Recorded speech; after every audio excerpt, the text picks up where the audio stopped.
Bubit, sebenarnya berapa lama sih persalinan itu terjadi?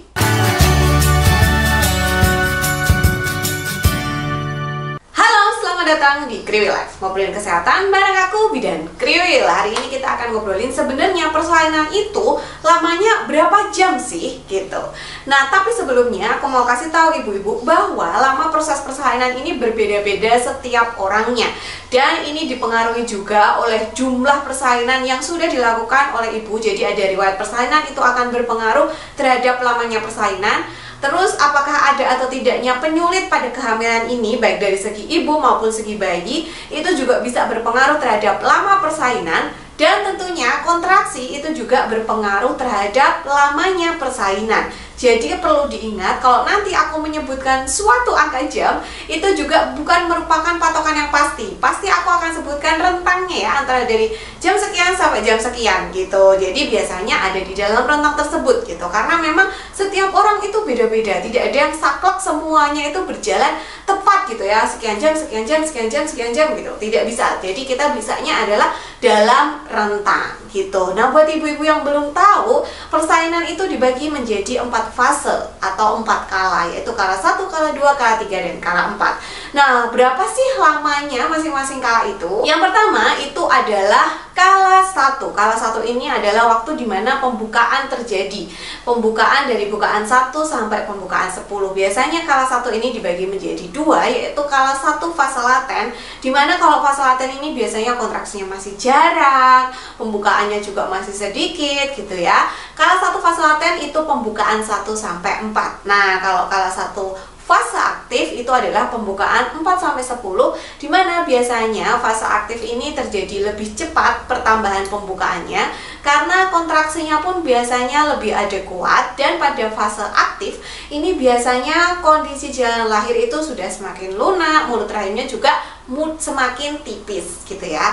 Nah, rata-rata kala 1 ini terjadi pada rentang 8 sampai 12 jam. Biasanya untuk ibu yang baru pertama kali melahirkan per vaginam, kala 1-nya itu bisa lebih lama, terutama di fase laten. Jadi pembukaan 1, kalau kontraksinya masih jarang-jarang, itu kadang bisa berhari-hari gitu ya. Jadi ganti hari baru nambah lagi gitu. Tapi kalau kontraksinya sudah teratur, biasanya kala 1 ini akan terjadi 8 sampai 12 jam. Nah, yang selanjutnya adalah fase kelahiran bayi atau biasa disebut dengan kala 2 persalinan. Kala 2 persalinan ini biasanya terjadinya di rentang 30 menit sampai 2 jam. Rata-rata untuk ibu yang baru pertama melahirkan itu batasannya 2 jam. Kalau lebih dari 2 jam itu sudah dianggap perlu tindakan. Kemudian kalau sudah pernah melahirkan per vaginam sebelumnya, biasanya batasnya adalah 1 jam. Kalau 1 jam belum lahir, biasanya akan ada tindakan gitu. Jadi rentang waktunya antara 30 menit sampai 2 jam ya untuk kala kelahiran bayi. Nah, biasanya memang pada fase ini ibu nantinya akan diminta untuk mengejan, atau kadang-kadang kalau memang ada fetal ejection reflex, maka bayinya bisa meluncur sendiri tanpa mengejar. Yang selanjutnya ada kala 3 atau biasa disebut kala uri, karena memang kala 3 ini adalah fase di mana plasenta itu lahir. Nah, kalau plasenta lahir ini antara persalinan yang pertama, kedua, ketiga semuanya sama. Rentang waktunya adalah 10 menit sampai 30 menit. Kalau 30 menit plasentanya belum lahir, maka akan dilakukan tindakan, baik itu nanti penyuntikan obat yang bikin kontraksi sehingga harapannya plasentanya keluar, maupun kelahiran plasenta secara manual, yaitu tangan masuk ke dalam rahim untuk melahirkan plasenta gitu.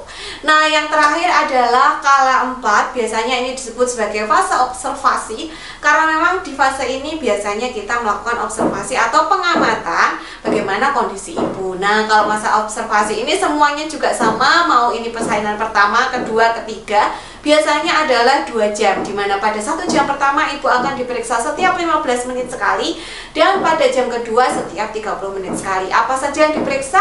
Ada tanda-tanda vital gitu ya, kayak tensi, nafas, suhu, kemudian kondisi kontraksinya, apakah kontraksinya bagus atau tidak gitu, terus perdarahannya bagaimana, kandung kencingnya bagaimana. Nah, yang terpenting adalah silahkan tetap tenang gitu ya. Jadi sebenarnya pada saat persalinan itu tidak ada yang tahu pasti kapan sih si bayi ini akan lahir, jam berapa sih si bayi akan lahir gitu. Jadi ketika ibu-ibu semua menghadapi persalinan itu jangan keseringan lihat jam buat mikir kapan ya lahirnya, atau mungkin tanya bidan atau dokternya ini kapan ya lahirnya, karena beliau-beliau juga tidak tahu gitu, dan beliau-beliau pasti akan memantau seperti yang aku sebutkan tadi. Jadi kalau sekian jam belum ada kemajuan, itu apa yang harus kita lakukan, harus ada tindakan apa, biasanya beliau-beliau itu pasti sudah tahu karena memang sudah ada pedomannya. Jadi tugasnya ibu-ibu adalah tetap tenang gitu ya, mengumpulkan energi, terus relaksasi supaya proses persalinan ini menjadi menyenangkan. Yang aku sampaikan tadi hanyalah untuk gambaran saja supaya kita bisa mengira-ngira, supaya tidak kemerungsung gitu ya, kayak misalnya wah ini kok bayiku nggak lahir-lahir gitu, ternyata